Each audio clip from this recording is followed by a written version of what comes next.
Welcome back to the Nature of Mental Health. Today we're joined by Leah Gozhansky and Gwen Merkin of Wayfinders on the Hudson, here in southern Westchester County, New York. The mission of Wayfinders is to foster experiential nature connection and social emotional learning to develop future sustainability leaders, bolster mental and physical health, and provide equitable access to experiences in nature. Their programs include groups of mothers and infants, after-school programs, 55-plus groups, and corporate retreats, among the many other ventures they are involved in. Today will be an experiential episode, and we invite you to participate in nature, maybe in your yard, a park, on the trail, or wherever you feel comfortable, even if you just want to listen in. If you want to fully participate, take your own wow walk and wander somewhere in nature, letting your heart lead the way. Open your senses and let your curiosity and attention guide you. As you are being curious and noticing the small things in your area, find a treasure that you are drawn to. Greet it, interact with it, get to know it. Then bring it with you and join us as we experience being part of a Wayfinders program. So maybe hit pause now and take your own wow walk. This was supposed to be a video episode, but it seems perfect there are technical difficulties that prevent us from having video today. As you will hear, this episode is about disconnecting to reconnect, so let's do just that. We'll see you all together here in just a few seconds.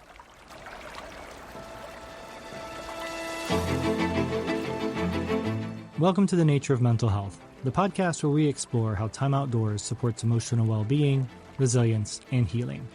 I'm your host, Will Henry, clinical social worker, nature-informed therapist, and founder of Riverstone Mental Health Collective. Join me as we dive into practical tools, meaningful conversations, and inspiring stories that help us reconnect with the natural world and ourselves. Thanks for being here. Let's get started.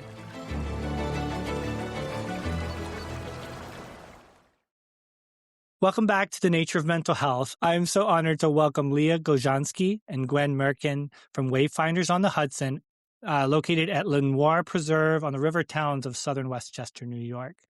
So welcome, ladies. I'm very excited for today. As you know, it's going to be an experiential episode, and I want to invite everyone to take a moment and join us as Leah and Gwen guide us through our opening circle today. Thank you. So why don't you Thank take it you away? for having us, Will. We're so excited to be here. I'm going to invite you to cusp your hands together and put them over your ears. We call this deer ears. So I want you to hold your hands behind your ears, and this is going to amplify the sound. Close your eyes. Take a deep breath in through your nose slowly. And slowly exhale out through your mouth.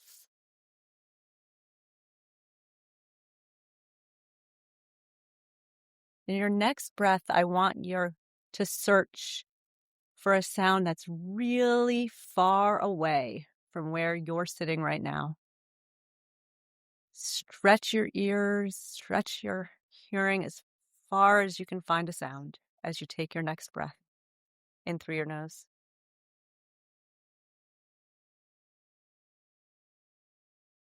And out through your mouth.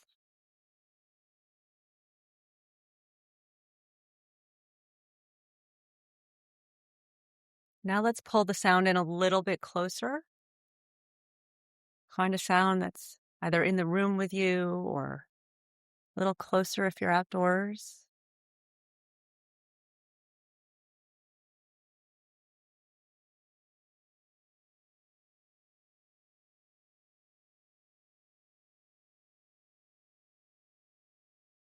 And now, please put your hands over your heart and find a sound that's within yourself.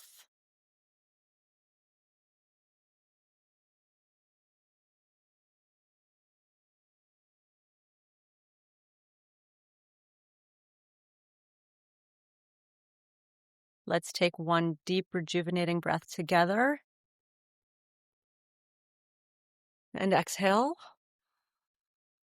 And open your eyes. I'm curious, Will or Gwen, if you can share maybe a sound that you heard that was really far away.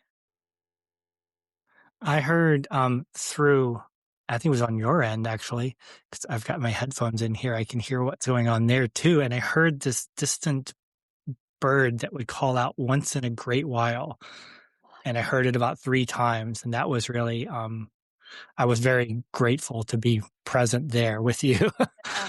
For listeners, we're sitting outside actually right now, so yeah. Yeah. Thanks for sharing that. Gwen, did you have a Beautiful. sound? Yeah, I was tuning into the symphony of construction in the distant, and it sounded like there was a near miss crash. Ooh. Um, I don't know if you heard that, but there was like a halting stop, but it was I far away, and normally I I wouldn't did. notice I that. did hear that.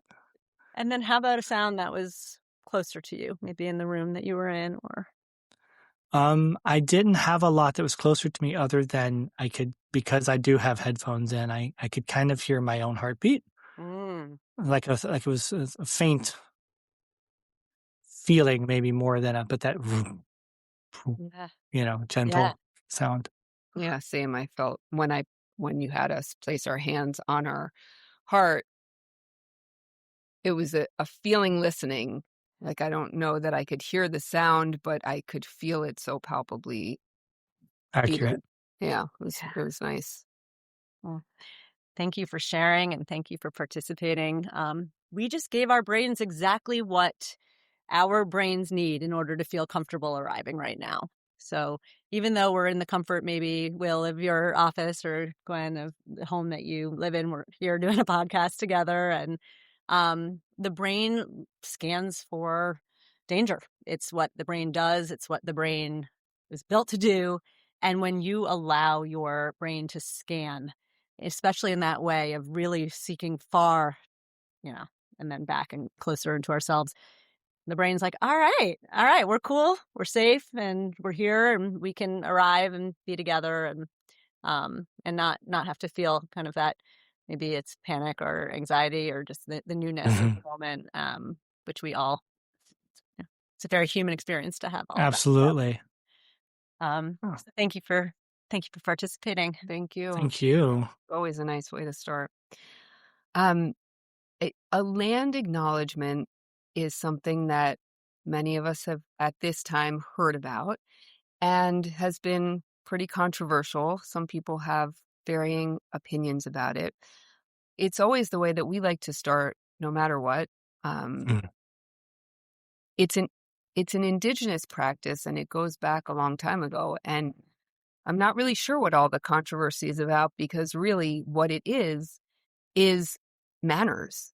It's politeness. It's a way of, when you walk into the room of somebody's house or in a circle or a gathering, you have your greetings. You just do. Absolutely. Between and among humans, it's just the most normal practice that we have. And part of really reimagining all of our relations, of our family, of the earth, of all the beings, is beginning with this land acknowledgement. The land acknowledgement is the greeting.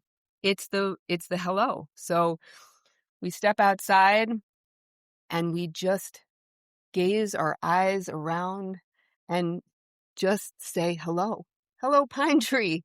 Hello, pine tree, with all your incredible pine cones hanging off of your branches. What an incredible divine creation you are. Hello, good morning. And we look around and we see these. Oh my goodness, we're being graced right now by a hawk right behind us. I don't know if What? it's on Oh the yeah. camera. Hello, hawk. There Hello, it goes. Yeah. being here and bringing your wisdom and your beauty.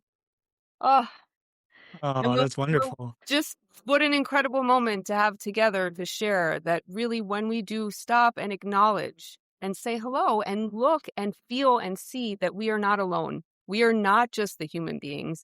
We are here among the hawks and the pines and the squirrels and the many, many deer here on Whitetail Road. Mm.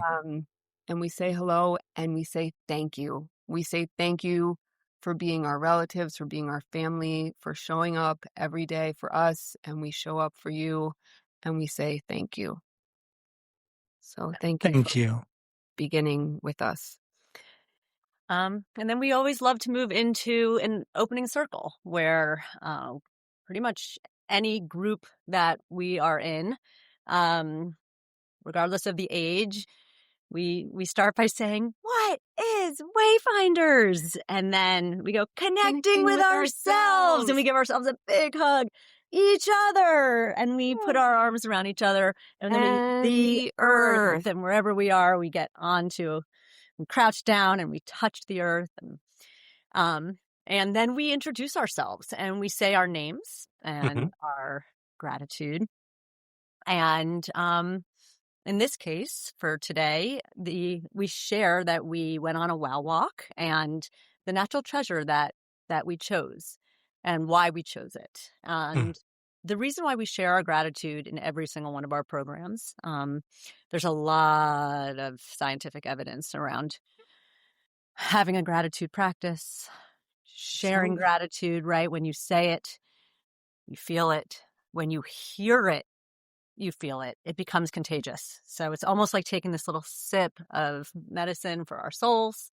And, you hear someone say it and you're like, oh, yeah, I'm really, Yeah. really Contagious. I like that. Yeah. It really is. So for today, we're going to do a little opening circle, the three of us, and we hope that those listeners out there are going to join us in hearing and sharing. So I'll begin. So my name is Leah. I am grateful right now that I can both be on technology in a podcast experience while also being under this gorgeous blue sky with this brilliant warm sun warming me, and just this ability to kind of be in both worlds. Gwen and I were trying to figure out where we wanted to be today for this recording. And it just like whenever one of our rules at Wayfinders is if we're ever 50-50 about do we go inside or do we go outside, right? Like there's like a big weather thing happening. Outside it is. Always that was actually something that maybe it took us like 4 years in to like decide like this is a rule. Yeah. We finally have a rule. Like the guide. We go outside. It never has failed us so far. That's wonderful. That was the right choice. Yeah. Yeah. As long as it's safe, right? Anyway, so my name is Leah. I just shared my gratitude and I chose this natural treasure. I just went on a wow walk a few minutes before we started. And when Gwen and I started Wayfinders almost 5 years ago, before we really began, we piloted a program for girls and in Gwen's backyard by her fire circle. That's where it all started.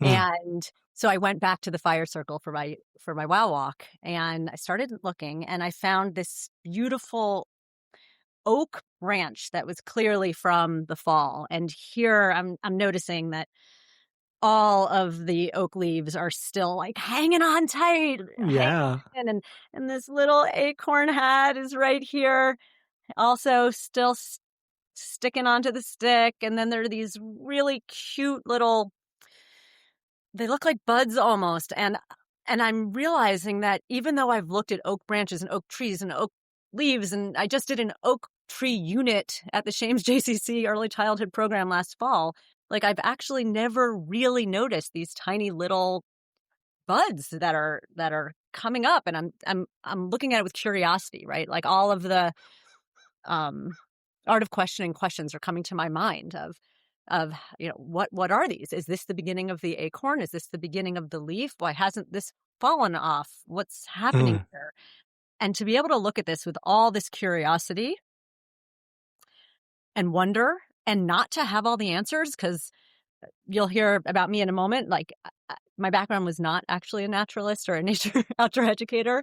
So to be able to have all of these questions and curiosities and to not feel like I need to have all the answers, and that actually it's the questions and the noticing and the observing that's so powerful.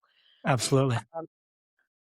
And then it also made me think a little bit about myself, that sometimes I feel like I'm this sort of solid stick and then there's just all this chaos, all these leaves just sort of hanging on, maybe the stuff that I'm ready to shed even, to let go of, still holding on. Maybe I thought I was shedding it in the fall and here it is in the spring still showing up and rearing its ugly head. So there was something about this piece that both pulled to me for all those reasons. So, Thank you, Leah. Yeah. Gwen, you want to go next? sure. Unless Will, are you going to share your opening circle treasures too? I am going to share mine. You let me know when would be appropriate for me to go. Okay.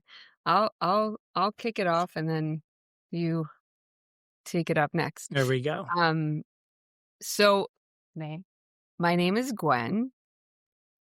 I am so grateful. I know this is going to be a big one among everyone. If you're outside at this moment right now, or the sun is coming after this winter, I am Mm. just so grateful to feel warmth in my bones again. It just feels so good to be waking up the senses of the sun. And my experience on my WoW walk, I'm always the best at playing by the rules because I was instructed by Leah to go find one thing, and in 1 minute I came back with 5 things, and I'm already like, which ones do I eliminate? There was so much beauty and awe and wow-ness in my brief encounter in outside of my house. And I want to share them all with you, but I'll just show them to you and I'll say very little about them because they speak for themselves. But I found this incredibly sparkly, ancient old stone. And right beside it, this beautiful pine cone Oh, wow. and these little tiny maple sprouts. Forget what the actual terminology is for them, but the experience that I had of finding all of these things, these beautiful nature treasures in one moment that called me to say I have to bring all of them, was just really seeing the diversity of so much life that is out here. It's just, there's no monotony. There's just Mm. everywhere you look, there's something else. There's such an incredible breadth of difference. That's Um, beautiful. yeah, and it struck me of just sort of the family of the things, the old, the new, the young, the brand new sprouts, the pine cone that has been sitting there for the whole year probably, and this rock, who knows, but How long? she's a Yeah. yeah, she's a gorgeous, gorgeous one. So yeah, inspired. Thank you for letting me share my. Thank you. I love that. I will be happy to share too. My name's Will. I'm very grateful to be here with the both of you today and to get to experience some outdoor. I've had a very hectic week and I woke up this morning like, "Wah!" And then it hit me that I get to come and do this and have these grounding moments, moments of peace and calm, and to be able to listen and hear nature in that opening grounding meditation was really powerful for me. I I love fly fishing, and I went fly fishing last Friday and did a wow walk there. So as I'm walking along the river, I have these 3 little stones that stood out among the gray. There's one here that is almost black. It's a jet black kind of stone. I've got this little one that's kind of like a milky quartz kind of Mm. little rock that stood out that was right next to it. And then a little bit away was this one that was glowing red in the water, but now more looks like a brown. Um, but I was really struck by how much they stood out and really, called to me as I was there among the babbling. It wasn't really babbling; it was a river. But among the water flowing past me, the beauty that I always experience on the Beaver Hill River in the Catskills, Mm. and yeah, very very grateful for that. And why I chose the stones. The river is very important to me, and so being able to be in the river and to see these calling to me from underneath the water was really special. Beautiful. Thank you so much. I feel like I was there at the river hearing you talk about it, and I could picture sticking my hand into that cold water to pluck the stones out, and It was cold. felt like really alive with the experience. So thank you for sharing that. A poem according to us. Should I sing? Okay. You can skip. I'll try. I'm gonna try to read your handwriting. You want me to do it? Why don't you read the beginning? Okay. You read your handwriting and I'll read my handwriting. Okay. A poem according to us. Grateful both to be on technology and under this gorgeous blue sky, the sun warming me. The ability to be in both worlds. And then there's the rule of 50-50, outside or inside. We piloted a program for girls. We went out to the fire circle. I went there. The oak leaves on this are hanging tight. There's a hat sticking to a stick and the buds. The leaves and the acorns and the trees, I never really noticed these tiny buds. The art of questioning. Why? What's happening? Look with curiosity and wonder. You don't need to know all the answers about myself. There's so much stuff I'm ready to shed, and I'm still showing up. To feel warmth in my bones, waking up the senses of the sun. There was so much beauty and openness and awe. Sparkly, ancient, old stone, this beautiful pine cone, tiny maple sprouts. I have to bring them all. Seeing the diversity of life, there's no monotony, a breadth of difference. The old, the new, the young. She's a keeper. She's a gorgeous one. It hit me. I get to have grounding moments of calm. As I was walking along the river, these 3 little stones stood out amongst the gray. This one was glowing red in the water. They stood out and called to me among the water flowing past me. Yeah, very grateful to be in the river and see these calling to me from below. Really special. Yay. Wow. So amazing.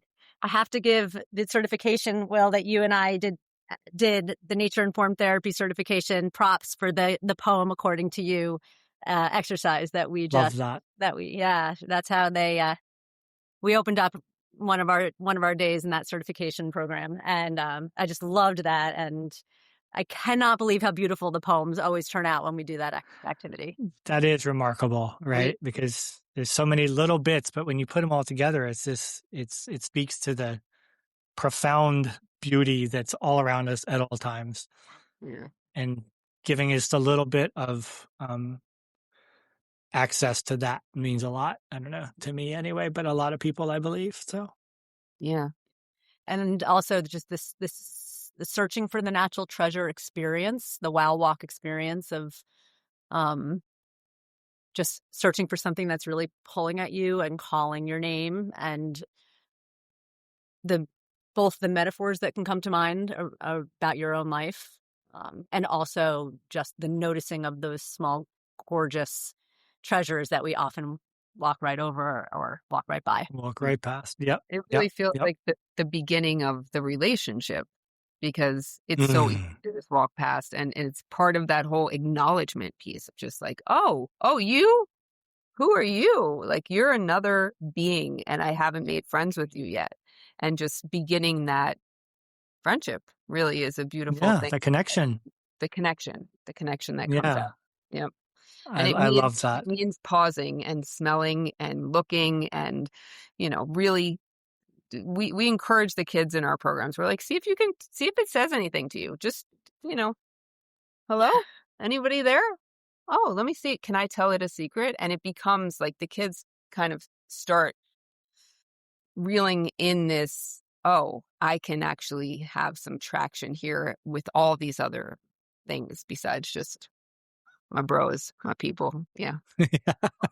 I think I love that. It's one of the things that's really contributed to this culture of isolation and loneliness that so much of our youth and people of all ages are suffering from, right? As we've moved further and deeper into houses, into cubicles, onto screens, we've not only lost the connection with each other, we also have stopped connecting, right? With connection, with the land, and we are part of nature, right? We are nature, and that disconnect, is loud. Harrowing. Well, this experience you start your programs with, right? Yeah. So Yeah. I was so happy to be able to experience this. And how did you? I guess the question is, Leah, you want to go first and kind of tell us a little bit about yourself and your background, and then afterwards, Gwen, and then we'll talk about starting the program, and we'll go from there. Yeah. So I spent, I started off my career in Teach for America as a teacher, and then I Mm. became a school counselor. And I spent 10 years at Bard High School Early College in Manhattan and 4 years at Ardsley High School as their school counselor. And I loved working in a school. And I found even when I was in the city, I would do walk and talks with my students. We would walk around the block. We would get out of Yeah. the building, or my colleagues. Let's go. We have a lunch break. Let's get out. Let's get out there. Mhm. And at Ardsley, I actually started off in a windowless office. So I think that was a real big part of my story of not even having sort of access to blue sky. So I was really getting myself out there. During COVID, I really finally had real permission to bring students outside, right? It was the Mhm. only place to Yeah. safely meet with Yeah. for a while. And that was a really, really impactful experience for me. And just what can happen when you're walking alongside of someone rather than sitting across a table or sitting in an office. And so kind of where I began my journey was just wanting to do this walk and talks with youth, wanting to get kids outside, and like my obsession with being outside and getting out of buildings, getting out of four walls, just like I like literally can't handle being inside on a nice day. So that's just a little bit about my background. I don't know if Gwen wants to share a little bit about her, Yeah. and we can talk about the fusion. Yeah. Gwen, tell us about how you came to right just before you started Wayfinders, the two of you. Yeah. So I most recently, my lifelong career path has always been in sustainability and environmental education and environmental everything. But my most recent big chapter was I became an urban planner, a city planner, and I was working in.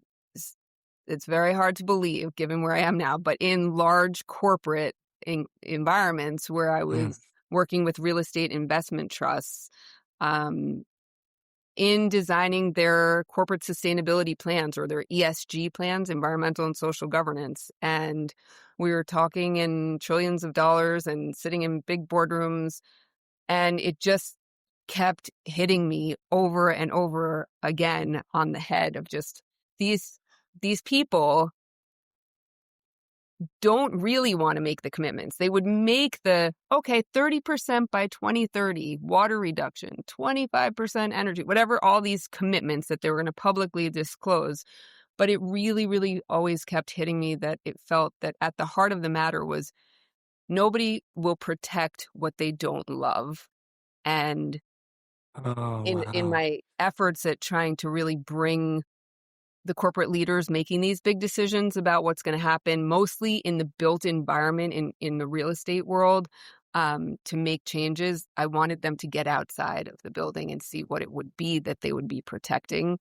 And when that wasn't happening so much, I finally said, okay, well, who should we start with? Let's start with the next generation. This generation is a loss. They already forgot about what they're protecting, and it's all happening. But we still stand a chance with this next generation, especially Yes. having my own kids and starting Wayfinders, and really with the desire of implanting that seed of connection of we love this. Yes. Not we're fighting for it because someone told me that that's the right thing to do, but we love this in our soul story. This is Right. my obligation as a human to be part of protecting it. So Love that. so I went back and actually did a program and learned about nature connection education and worked at Wild Earth with the team there that taught me so much about how to bring this to life.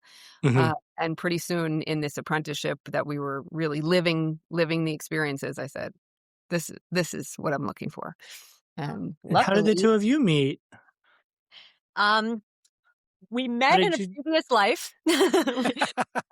We did. I was living in the city and I broke my knee. I had a snowboarding accident. Actually, it was me against the tree. I love trees so much that I You hugged but it. You literally hugged I it. wrapped my knee around the tree. Wow. Yeah.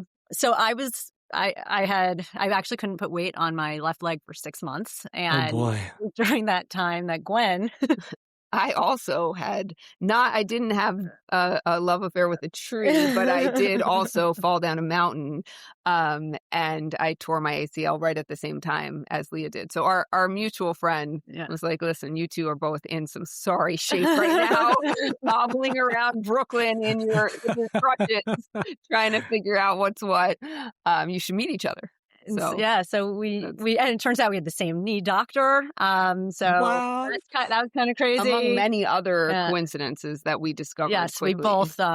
we both grew up in Similar Westchester, and we places. both went to the University of Vermont at different times. I mean, the parallel, we both went to like sister camps in Maine. Like the parallels are insane about our lives. And so when sort of 10 years later or Yeah, something, yeah. we both ended up getting married and moving to Westchester and having babies. And it was my first few weeks living in Irvington, where we live now. And our mutual friend had, you need to meet my friend. You need, and I showed up, and it was like, Gwen. I know you. I know you. Wow. So yeah, we have daughters the same age, and we started way back then, 10 years ago, thinking about Wayfinders. We didn't know it was Wayfinders back then, but Mhm. this big need. And how are we going to, if it's not here, how are we going to be the ones that provide what our children and this community need? And it took us many more, about 6 years of kind of playing with it and then piloting. And we took the plunge back in 2021. Nice. And we both quit our jobs and And here you go. figured out Here you how to are. start a nonprofit. And Been quite a journey. Quite a journey. Well, I mean, so this podcast, this episode is the first in a 3-part series on like outdoor nature, outdoor movement, and how that benefits children in particular. So I guess, can you start by telling me or telling us some of the different programs you have, and then the ones that particularly where you work with children, like what benefits, how does this benefit them? What is so, what do they experience? What is, obviously the opening circle things we just did, but like, how does your programs benefit kids? Maybe we start with Motherhood Rising. It's our youngest, our littlest people, brand newborns. It's really their mothers, but the newborns are coming from 6 weeks up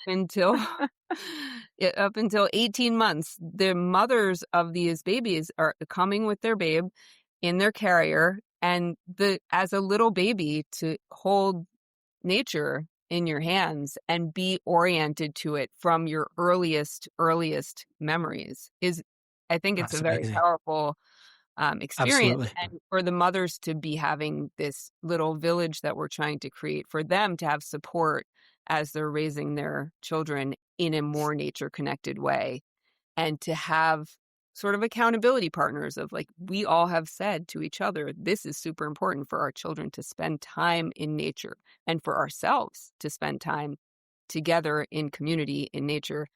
So we have this program called Motherhood Rising, Tending the Roots. We really love the name of it. Yeah, that's beautiful.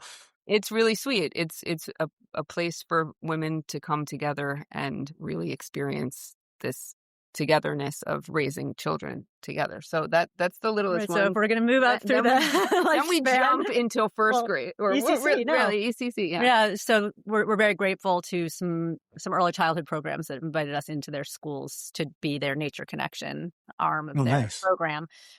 Typically a combination of being a specialist that's coming in and working with the kids, and also doing professional development for the staff. And so those are our sort of 3, 4, 5-year-olds.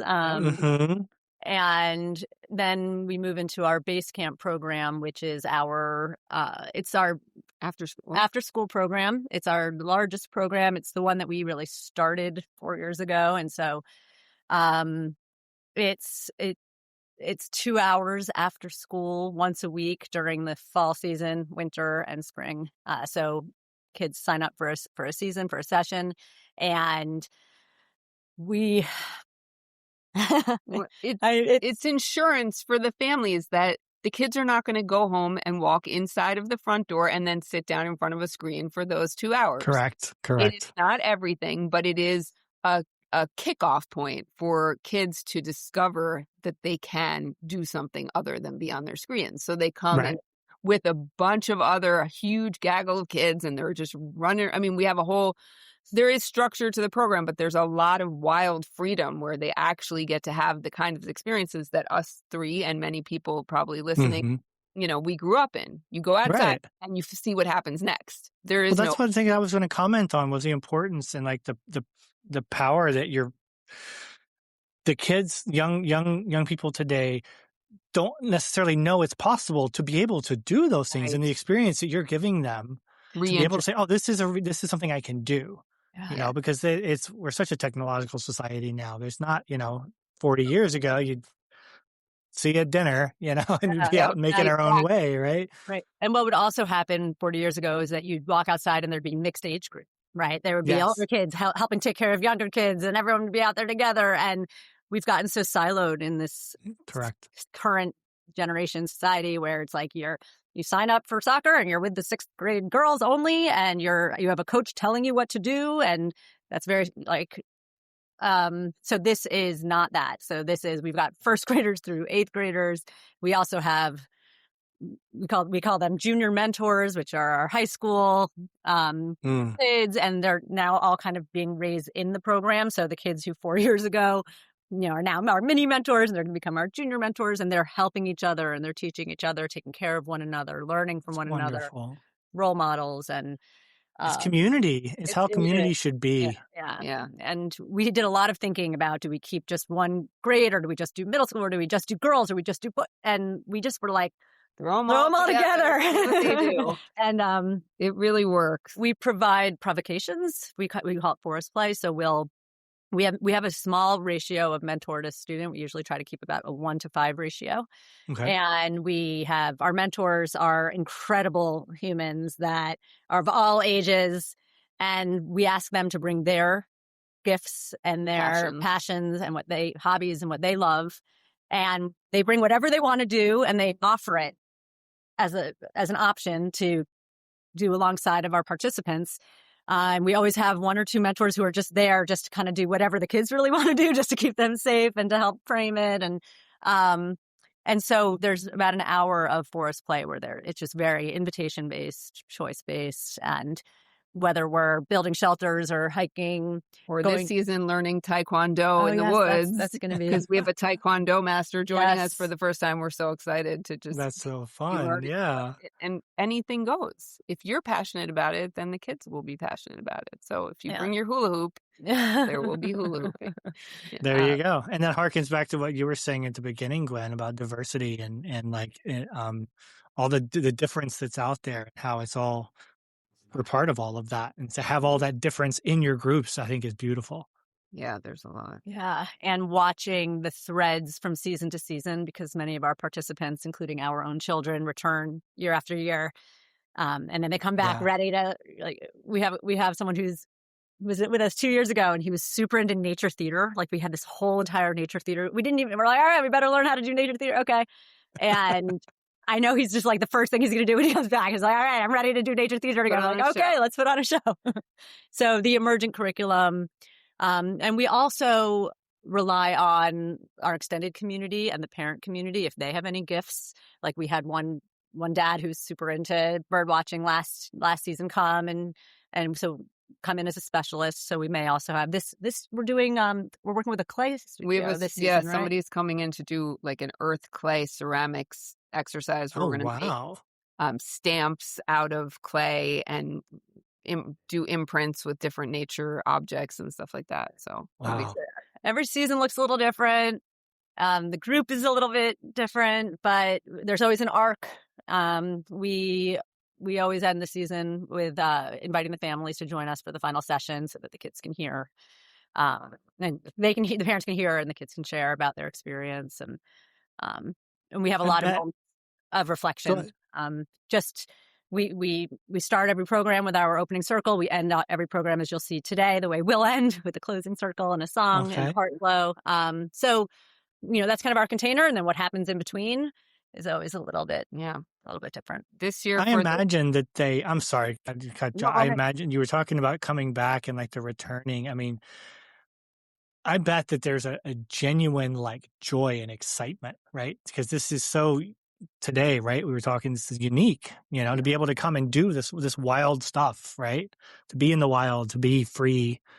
It's not something we're so scheduled. The Yeah, kids are so scheduled, and to come and to be able to have that time to be free, to be wild. yeah. And then they also get to know each other. They come from different towns. They're coming from Hmm. all over, mostly the river towns, but they do come from all over. And so there's a little bit of like a camp during the school year vibe, like summer camp during the school year, of seeing your Wayfinders friends. And Yeah, we've done spring festivals, family festivals, service projects. So the families are also getting to know one another over the years. And so, yeah, the community is building, thankfully. that's wonderful. Mm. So that's called base camp. base camp. Yeah. Yeah. Base camp. We've got you're doing work in the schools, motherhood rising.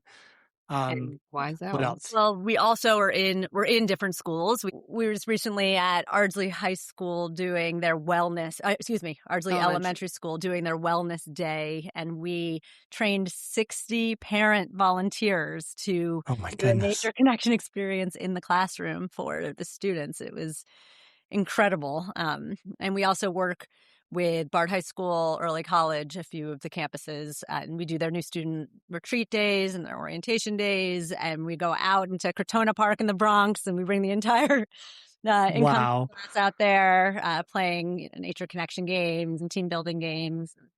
So we're really excited about our schools program and the professional development that we also offer educators.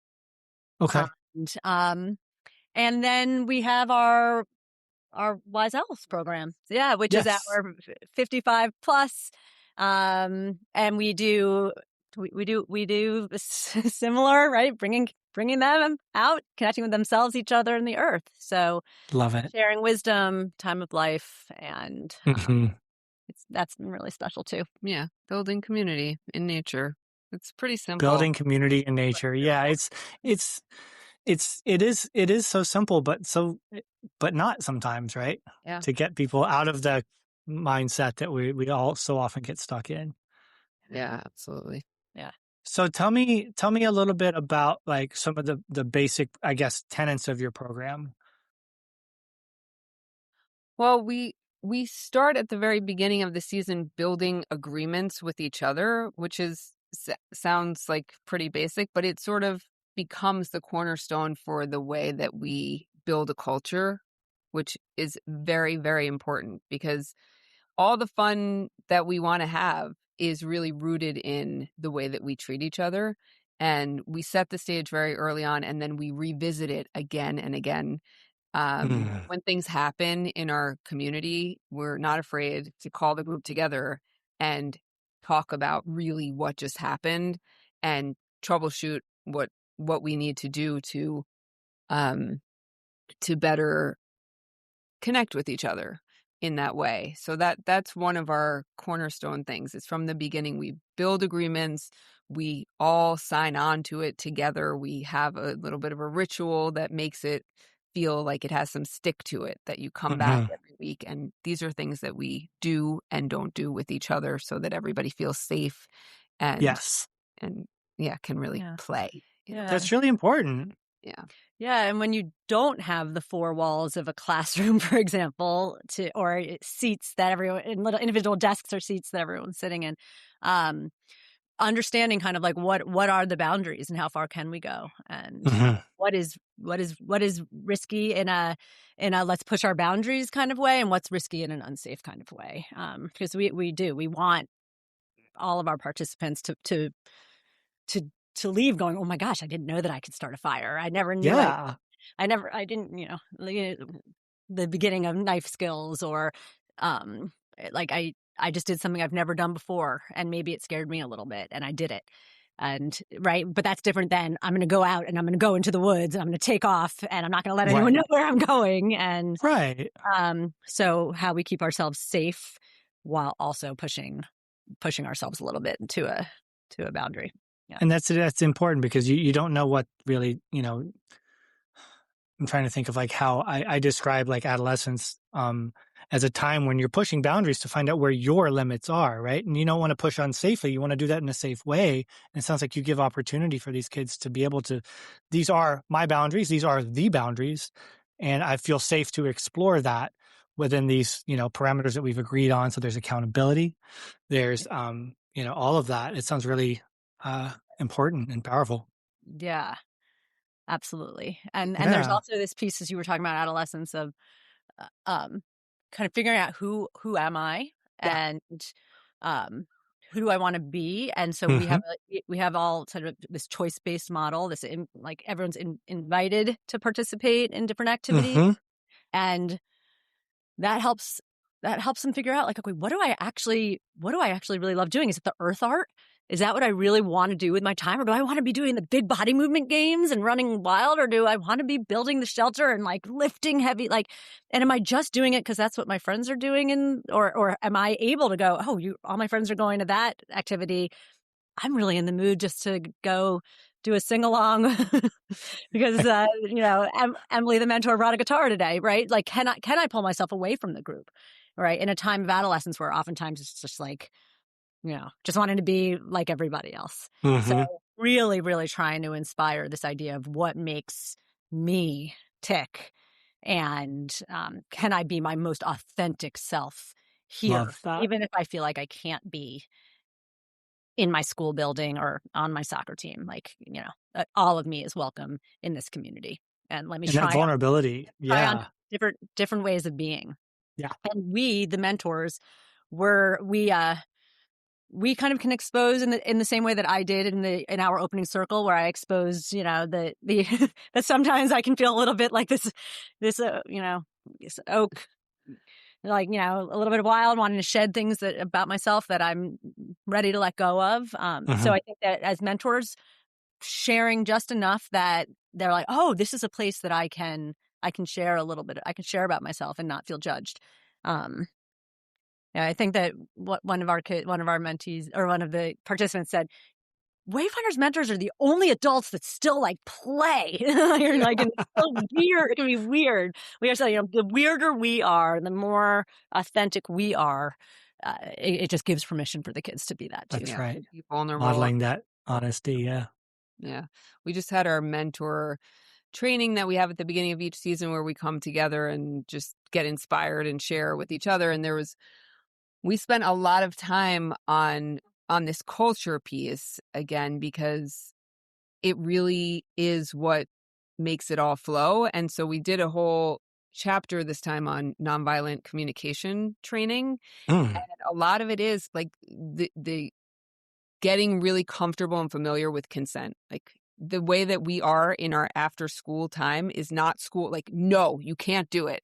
It's, oh, I observed that you are really wanting to do this thing right now. What needs do you have? What feelings are coming up? And like getting really familiar in this way of language with our mentors creates this very consent-based community where people are noticing things about each other and making decisions that are good for the whole group. It seems to be kind of the thing that is differentiating us and making the kids feel like, oh, I am at home here in a different way than other places. And also we want them to feel really at home in nature and not afraid of, are there coyotes out there? Absolutely. Like there's all this fear. And so to just get in, having nature feel like your living room is a big part of what we're trying to achieve, I think, with the kids.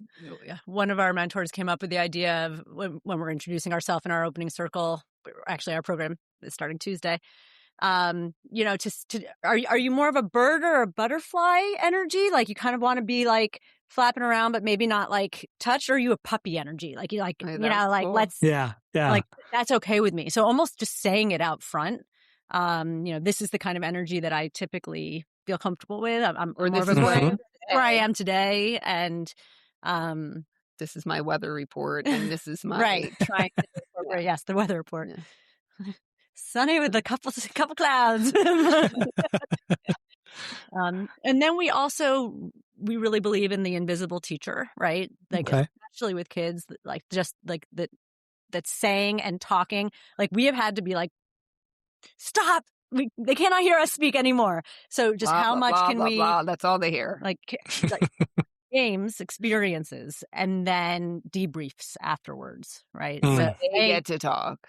they get to Right. talk about, right? So we have this it's called Drumstock.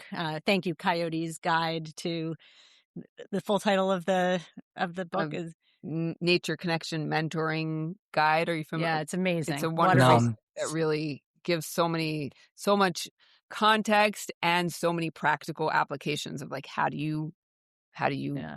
plan this and how do you actually implement this into your curriculum. It's really good. So we put blindfolds on the kids, and then we go to a different part of the woods, and we're like literally banging a drum or sticks together, and they have to find their way. They have to find their way using their senses. I love that. And we sometimes Very depending on the age group and depending on the location, we may have partner work. So then there's a whole conversation around consent and can I touch you, or are you able to ask for help? And Right. and then like what it felt like in our bodies, like what was going on inside of our bodies. Was my heart racing? Were my senses? Was I able to actually have a better sense of hearing because I didn't have a sense of sight? Right, all these big questions that help us understand how does cortisol and adrenaline work in the system, and what happens with my mind when I'm feeling scared? Like where did I go? Or like if I felt like I needed to be the first one to get to the person holding, I'm so driven by competition. Like I really needed to win this. This was like, that wasn't even part of the goal. Like, so just like being able to access like all those internal thoughts that maybe just we don't even realize we're having. Right. To help us understand how we tick and what, that's the whole connecting with ourselves part. That's what I was going to just say. Yeah. I wanted to go back to connection because that's connecting with yourselves. It completes the circle, right? We're connecting with nature, each other, and ourselves. Yeah. And it sounds like oh, wow, that's amazing. Yeah. That's really exciting. Yeah. If we can get their attention long enough to we love playing the game. It's right. true, but at the same time, one of the kids' favorite activities is sit spot. Yeah. And sit spot, as I'm sure is, just a quiet time where you're sitting on your own, observing and feeling and noticing all the things around you. And the kids, they request it. They ask, when are we doing sit spot? Where are we going to the med? That's awesome. They look forward to it, and we increase the amount of time. And the parents, we've had parents call us and say, what did you do with my kid? They came home so regulated.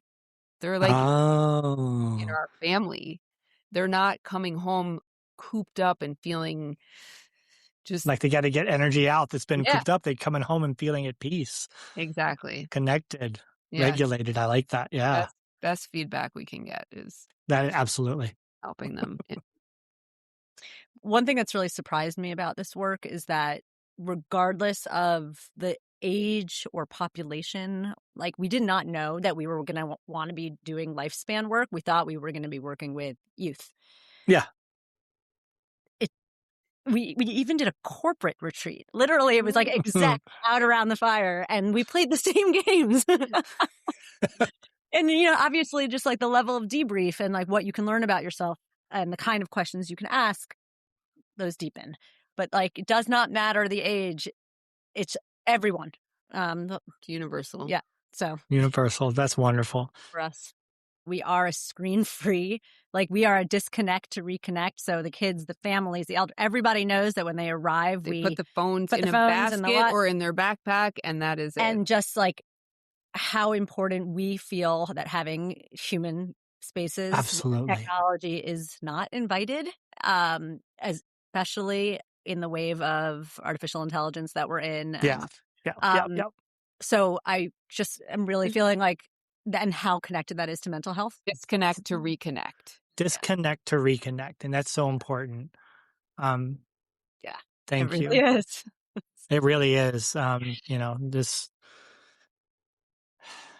because it is a reconnection, right? And to each other, to the land, to ourselves.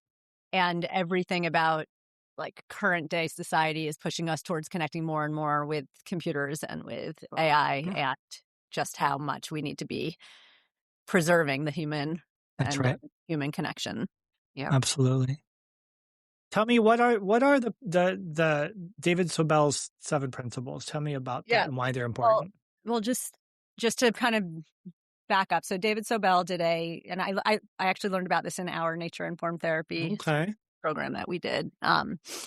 So did a study where studied like lots of kids across time and culture, and found that if you bring youth out into nature and you don't give them any direction at all, there's different activities that they always tend to do, right? So it's making forts in special places, playing hunting and gathering games, shaping small worlds, developing friendships with animals, constructing adventures, descending into fantasy, and following paths and figuring out shortcuts. So like kind of like whatever they do together, they kind of fall into one of these types of activities. I'm thinking back to my own childhood, and that is so accurate. It's so accurate. Yeah. So accurate. Even today with kids who are so technology infused, it still boils down to the same stuff. They fall right into the same categories, huh? Yep, that's what we've observed. So Wow. true to form. So if we just did nothing and just let them, put out nothing at all, like that's what kind of naturally happens. Mm-hmm. So there is that piece. I would say the other piece is just really seasonally based. Like what is happening in the season, what's happening on the preserve, what are the natural treasures that are just here and showing up right now. So if it's in the fall, we're doing a lot of acorn stuff, right? Like in the spring, we're always doing garlic mustard and garlic mustard pesto, and in the winter we're doing the fires, and this winter it was igloos. There was like sledding, igloos, and snow volcanoes, maple syrup, popcorn over the fire, like wow. So it's just really trying to lean into what is the season, what is nature showing us, and what's just at our finger. Like we're trying to not have that many materials. Like I think when we first started, we were like bringing out all these materials, and then we're like, all right, maybe a little twine. It's all what's right here that we can. right. So, yeah. I love that. And I'm thinking about to the David Sobel 7 principles, right?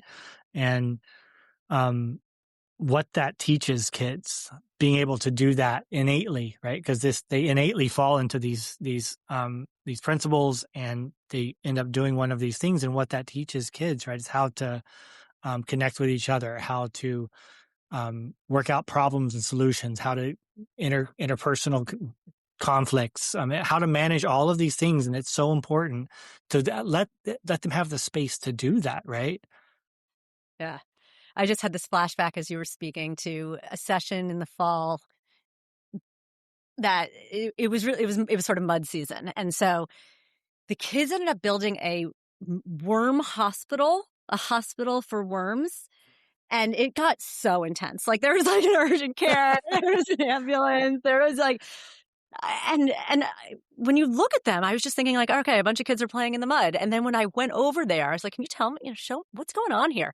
I could not believe what they had put together, and the level of detail, and this is the welcome. Yeah. Like, when the parents came, and the parents couldn't quite get it. The kids were so enthusiastic about showing. We were excited to see what it was, but the parents were like, they just couldn't quite, because a lot of mud. but it really does fall into so David Sobel, if we want to say more about that piece, these principles, what they're creating sort of the provocations of what will inspire kids to play those games again, and all the things that we were talking about earlier. And the one that you're talking about there is, he calls it his principle 6, small worlds. Children love to create miniature worlds they can play inside of, and that this instills emotional security, and it creates cognitive accessibility that bring together all these disparate elements of a place into one view. That really feels like Mm. what was happening Yeah. in that Mhm. little Yeah. tiny microcosm of mud. That's where they could see really what goes on in a hospital. And with all the kids sharing their inputs and ideas of what they know limitedly about hospital life, they could paint a picture bigger than what they imagined Right. because they Right. I built was it. just remembering that they had a team that was going out, like, one of them was going to find the mushrooms so that the birds would have something to eat, or like they were finding like Wow. I guess it was garlic mustard in order to have some medicine. Like it was just they were just it was beautiful. Or we do maybe fairy houses, right? Which also Mhm. or I remember I think it was 2 seasons ago they got really into creating like it wasn't a fairy house, it was a campground, like fairy campground, right? So there was like the little like fire pit and um, just so cute. Yeah, That's amazing. Yeah. special. Yeah. How can we educate people to kind of bring this to their own homes, their own Yeah. classrooms, their own, like, how can we share some of this knowledge with them? So we do want to send you home with a little assignment for your Oh, love this. Okay, let's do. Tell me um about this. yeah, just taking kind of what you experience here today and applying it to whether it's a group of friends or your family or the next time that you're having a family gathering and or, a holiday gathering, and just maybe even taking the opportunity to go out, send everyone out on a wow walk, or to arrive at the family gathering with a treasure the way that the three of us did today. Mhm. Do an opening circle together, right? Do a sensory meditation, do a grounding sensory Gratitude. meditation, share your gratitude, share why you built you brought the treasure. Maybe if there's a bunch of you creating earth art with the treasures that you brought. Um, and then just sharing what made your heart glow from the experience.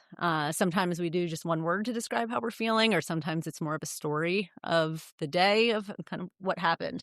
But I think that's like a very small, basic experience that Introduces people to the joy and beauty of slowing things down, not just we often talk about the need for punctuation and that Mm. we just live in sort of the run-on sentence, but this whole little concept that's so basic, it's just like an opening circle. You say who you are, you say what your name is, what you're grateful Right. for. Like it's not laden with complexity. It's just a simple thing, but it creates a period at the end of the sentence of, okay, we arrived.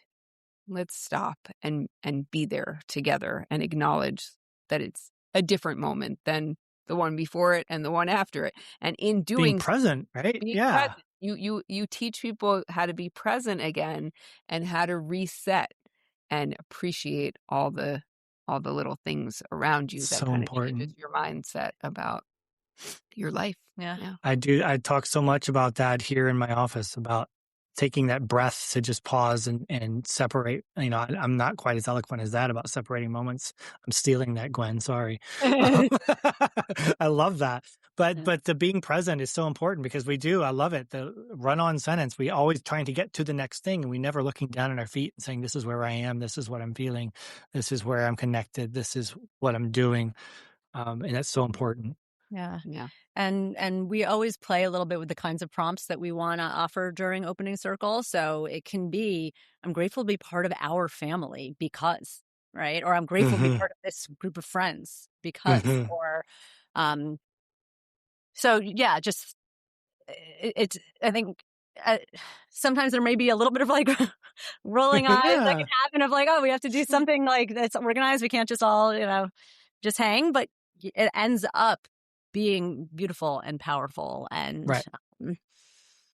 so, yeah. Yeah. When I saw it the most ever was in the Bronx in Crotona Park out by the school that we were working with there at Bard High School, early college, and all the teachers out there. And we had them find an object, but they were sharing about what it reflected in them, similar to what your share was like at the beginning. And there was so much eye rolling. It was poignant. Like you could feel that something was Gonna hurt themselves. oh, why did we ask people to do this? They hate us. When they shared what was like them about the thing, About the it was treasure. one after the next. I don't think they knew what they were going to say until it was coming out of their mouths. And then they were like, whoa, I Oh. didn't even know. It evokes. Oh my goodness. Do you remember with the wise owls? We had them do a nature like time A a timeline. timeline with nature objects, which might have also been a nature informed therapy strategy. And again, just like, you're gonna make me what? And then just listening to the pair share, right? And They like told watching them, right? Because you have the experience of seeking the natural treasure, and then the metaphor making, and then the sharing, and it's tactile and it's experiential, and it brings there's just so many pieces that make it so much more memorable, but than just sitting and like, all right, tell me the timeline of your life, right? Like, it's just such a different approach. Such a different experience. Yeah, an Yeah. approach. Yeah. So I figure we could, we have a closing circle. Yeah. You said, right? How does that work? So it's another invitation of having a moment to reflect. And when you reflect, you remember sometimes things that you didn't even know were happening to you. So it gives, for the kids especially, it gives them a chance to just tell a little tiny story about, I did this and this is what happened. And then they take that home. We ask them, please at your dinner table tonight, or when you're going to bed, like, share it again. The more that we have the chance. So I will say, in my story of the day today, or my heart glow, a lot of times we say, what made your heart glow? From our time together. Okay. I have to say, what made my heart glow is the appearance of the hawk at, like, on cue. You could On not cue. make that up. No. You're in such a moment of saying hello and calling in all of our ancestors and our nature, all of the beings here, and for the hawk to just show up right in the backdrop of us, definitely heart glow for me for today. Love that. Yeah, thank you. What about you, Leah?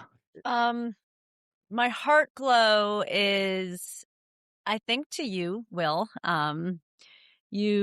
I remember like a year ago, I think you said, I get this like email from from you just saying, oh my gosh, there's another nature informed therapist in Westchester. We have to meet. And we got to take a really beautiful walk together, and just to see how you've transformed and where you've taken this, and this opportunity that you're bringing our community of nature lovers, especially with the lens of mental health, together, and offering this beautiful, beautiful podcast. And I've listened to all of them, and Wow.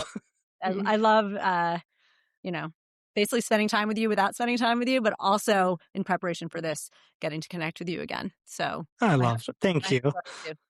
Oh, thank you. My heart glow is being, I think I was alluding to it earlier, but being able to spend this time, with the two of you and be outside is how I really feel like I'm there with you. And it's really made me, and the hawk too, Gwen, I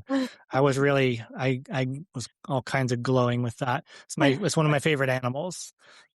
So when I heard that, I was like, of course there's a hawk there. Yes. Of course. The universe. Because when something is powerful and important to me, it seems like I hear that call. And I've actually had one land on my deck, a juvenile one, when I went outside, and it's sitting there on my, picnic table, my table there. And I was like, hello there.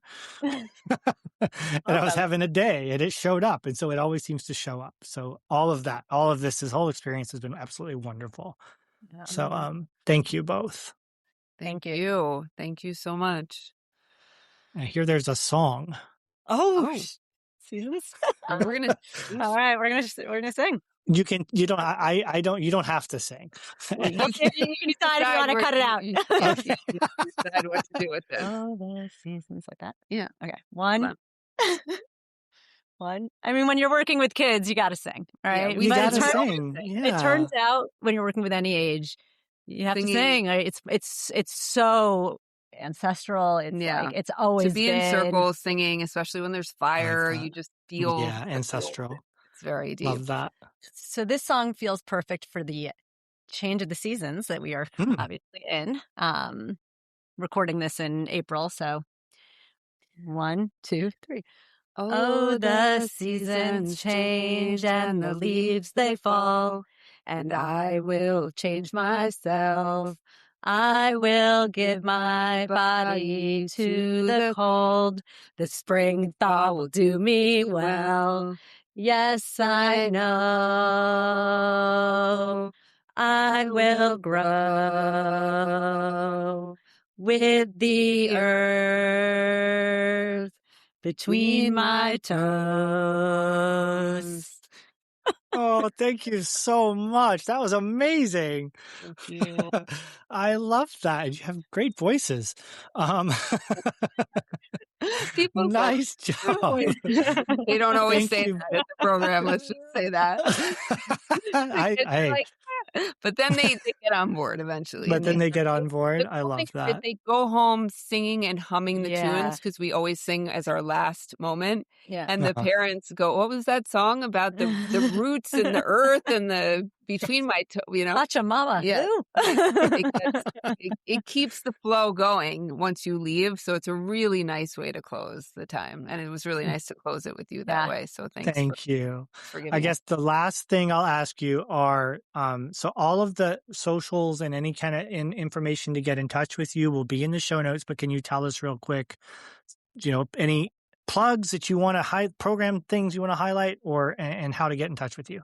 Sure. We're Wayfinders on the Hudson. It's a long name. It's got all those words. And our website is the best way to get all the information at once. Mm-hmm. www.wayfindersonthe.hudson.com. That's our email, and our replace.com with @gmail.com for our email. Gotcha. Right now we're part of an Earth Month river towns wide scavenger hunt, and we're doing a really big service project at our place at Lenoir Preserve as part of our just gratitude for that we have this gorgeous, beautiful piece of land that we share with all of Westchester who uses this public place, and that's where we gather with our kids and our mamas and the elders and all the groups. So we're giving back to the land there through a ecological restoration project that has been funded by Con Edison. So we're out there a bunch over April for Earth Month. This is coming out in May, right? Oh, so okay. Well, we'll continue working on. Yeah. We're going to be continuing working on this service project during the entire spring season with the kids who come to Wayfinders, and It's come out. amazing. Join us or get in touch with us if you're interested in doing invasive removal, native planting, building a deer exclosure, all sorts of things. Or if you're interested in volunteering, we love having people who are passionate about nature or anything come out and join us at our programs and share their love for what they do with the community that we're part of. That's amazing. we have Instagram. Oh yeah, we have Facebook. we have Instagram and Facebook, all are Wayfinders on the Hudson. Gotcha. And like I said, this will all be in the show notes, live links. I can just click and go. Thank you so much for the work you do. It's so important. Oh, we'll all keep plodding along. And Yeah. All right. Thanks a lot. Okay. Bye, Will. Bye, Will. Bye. Thanks for listening to The Nature of Mental Health. If you enjoyed today's episode, please follow, rate, and share the show. It helps others find their way to this community. For more resources, visit riverstonementalhealth.com. Until next time, notice the small spaces where nature meets your day. Stay curious, and may you find resilience in every season.